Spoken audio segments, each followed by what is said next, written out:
Before the first human ever walked the earth, before kingdoms rose and languages were born, there was a single moment in the heavens that changed everything. A command was given. An act of obedience lifted the ranks of angels, and a single refusal gave birth to mankind's greatest enemy. This is not a story of earth, but of the unseen. A story of pride, obedience, and the power of one simple act, prostration. Today, we're uncovering a reality that unfolds every time you lower your forehead to the ground. A moment so powerful that angels draw near, and mercy pours down, and Shaytan himself screams in despair. Before we begin, make sure to like this video, share it with others, and subscribe to our channel so you never miss powerful stories drawn from the Quran and authentic Hadith. And tell us in the comments, where in the world are you watching from? We love seeing people from every corner of the globe join these journeys of faith. Now, imagine the scene in the heavens. The angels stand in perfect rows. Light fills the gathering. There is silence. Then comes the announcement. A new creation will be formed, the human being. Allah creates Adam, shaping him with his own hands, breathing into him the soul, and honoring him above creation. He is made not of fire or light, but of clay, soft, humble, molded with divine precision. Then the command echoes across the heavens, prostrate to Adam. Without hesitation, every angel bows. Wings fold. Foreheads touch the ground. Their obedience reverberates through the entire assembly. Every angel, except one. Among them stands Iblis. Though he is from the jinn, he has risen through ranks because of long years of worship. But hidden deep inside him is arrogance. It surfaces in this single moment. He refuses to bow. He thinks to himself, why should I, made of smokeless fire, bow to one made of clay? This is the first act of rebellion in existence. Allah asks him, what prevented you from prostrating when I commanded you? He replies, I am better than him. You created me from fire, and you created him from clay. With those words, his fate is sealed. He is expelled from the mercy of Allah, cast out for his pride. Furious and humiliated, he makes a vow that will echo until the end of time. He says he will lie in wait for humanity on the straight path. He will approach from the front, from behind, from the right, and from the left, to mislead as many as he can. And most, he says, will not be grateful. This is not just anger. It is a declaration of war on every child of Adam. But here's the irony.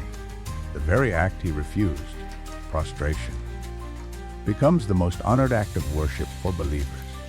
It becomes the moment he cannot bear to witness. The Prophet Muhammad, peace and blessings be upon him, revealed that whenever the son of Adam prostrates, Shaytan withdraws crying, woe to me! He was commanded to prostrate and obeyed. I was commanded to prostrate and I disobeyed. Think about that. Every time you go into Sujood, whether alone in the dark of the night or among hundreds in the mosque, Shaytan is forced to relive the moment of his downfall. He sees you doing what he refused to do. He remembers his arrogance. He remembers his curse, and he cries. Sujood is not just a posture. It's a weapon. It's the moment of absolute surrender to Allah, the closest a human can ever be to their Lord.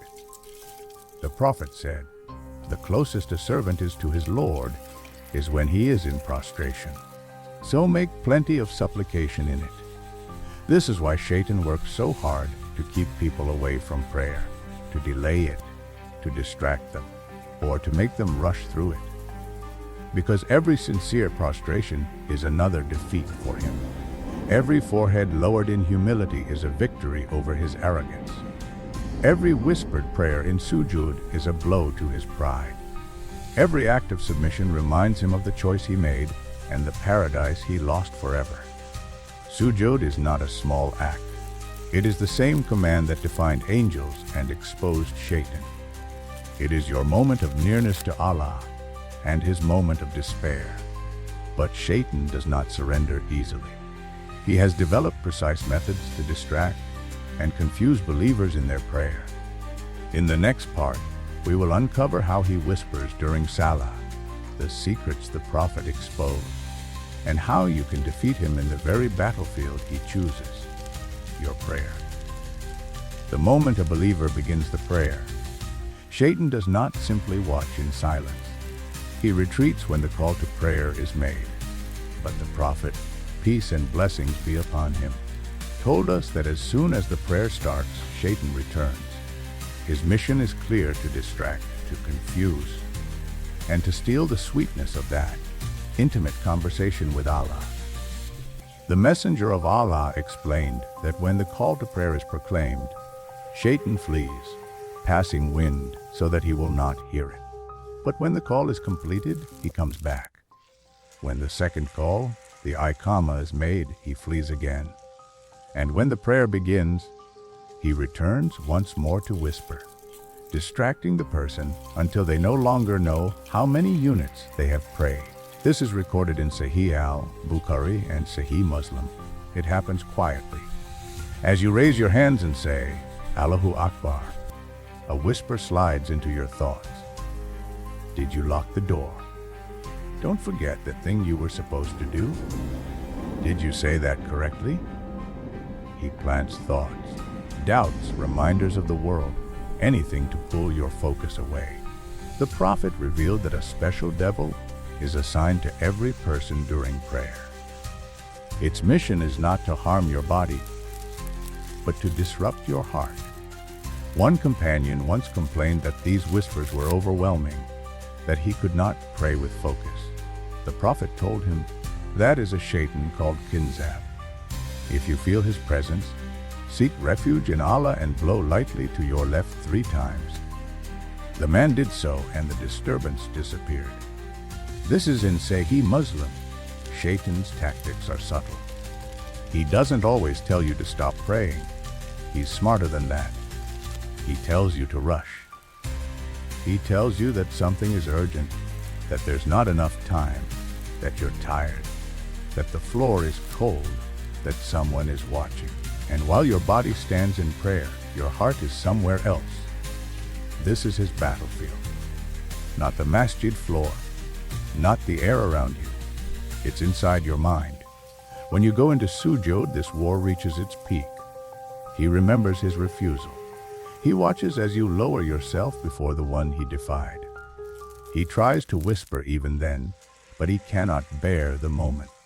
The Hadith says he withdraws, crying out in despair, because in that instant, you are doing exactly what he refused to do.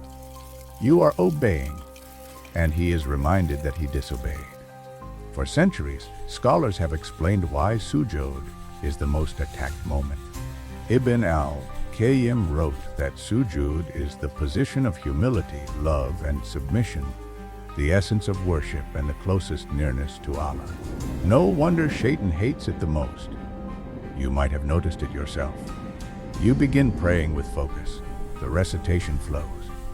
But by the time you reach prostration, distractions intensify. The more meaningful your sujood, the harder he fights. That is not your weakness. It is the significance of the act. The enemy knows what it means. This is why the prophet taught practical steps to repel these whispers. Seeking refuge with Allah before the prayer. Focusing on the meaning of the words, moving calmly, and remembering that sujood is your strongest shield. When you ignore the whispers and continue, when you choose presence over distraction, it breaks him. He retreats, he cries, because you have taken away what he craves most, your inattention. Salah is not just a ritual, it is a war zone. Every rak'ah, every movement is a strike against his arrogance. And every time you finish with sincerity, it is another wound he cannot heal. But his effort doesn't end when the prayer ends. He watches. He waits for the moment after you say the final salam. That is when he plans his next approach. His war is relentless. In the final part, we will uncover what happens when believers hold firmly to sujood throughout their lives. How Shaytan reacts to sincere worship that leads to paradise, and what will unfold on the day of judgment when the people of Sujood are separated from those who were too proud to bow. Shaytan's efforts do not stop at the end of a single prayer. His war stretches across a lifetime. He watches as some hearts remain firm in worship, their foreheads touching the ground again and again with sincerity. And with every prostration, his defeat grows deeper. For those who hold on to Sujood, these humble moments become treasures stored for a day that is coming, a day unlike any other. The Prophet, peace and blessings be upon him, told us that on the day of judgment, the people who used to prostrate sincerely in this life will be raised with light shining from their faces and limbs. Their prostrations in the world will become marks of honor, as humanity stands before their Lord, trembling and awaiting their fate. The people of Sujood will be recognized by this sign. Those who were arrogant, who turned away from prayer, who refused to bow to their Creator. They will try to prostrate then, but they will not be able to. Their backs will become stiff, their bodies heavy. The opportunity to humble themselves has passed. The moment that was once so easy on earth will become impossible in the hereafter. This scene is described in authentic narrations, including Sahih al-Bukhari. Shaytan will witness this. The one who vowed to mislead, who spent lifetimes whispering, delaying, distracting, will see the believers rising through their sujood while he remains chained, disgraced. His arrogance now nothing but a memory that condemns him. The screams that once echoed at every sujood in this world will become silent on that day. There is no whisper left, no second chance. The Prophet said that every single prostration a believer makes raises them 1 degree in rank and wipes away 1 sin. Each sujood is like a brick in the bridge toward paradise. For some, that bridge will be short. For others, it will stretch a lifetime. But the result is the same. Those moments of humility become the path to eternal joy. And for Shaytan, this is unbearable. He knows his fate. When he was cast out, he asked for time, and Allah granted him respite until the day of judgment. But that time does not change the end. As believers enter paradise, those who lived with sujood as their refuge will pass through, and he will watch, burning with envy. The Quran says, indeed, those who are arrogant to worship me will enter hell humiliated. Those who refuse to bow, who carried pride in their hearts, will find that same pride dragging them down. The act they avoided will become the act that separates them forever from mercy. Imagine the contrast. On one side, a believer who spent nights in quiet prayer, forehead against the floor, whispering their fears and hopes to their Lord. On the other side, the one who refused, the one who mocked, the one who followed whispers. On that day, the difference between them is not wealth, not status, not power. It is a single act of obedience repeated with sincerity. Sujood is the symbol of submission. It is the reminder that greatness belongs only to Allah. Shaytan's entire downfall began because he could not perform this act. And every time you do it, you remind him of his loss and declare your loyalty to the one who created you. This is why the Prophet encouraged his companions to increase their prostrations. He said, "Help me by prostrating much, for you will not make a single prostration for Allah without Allah raising you by it a degree and removing a sin from you."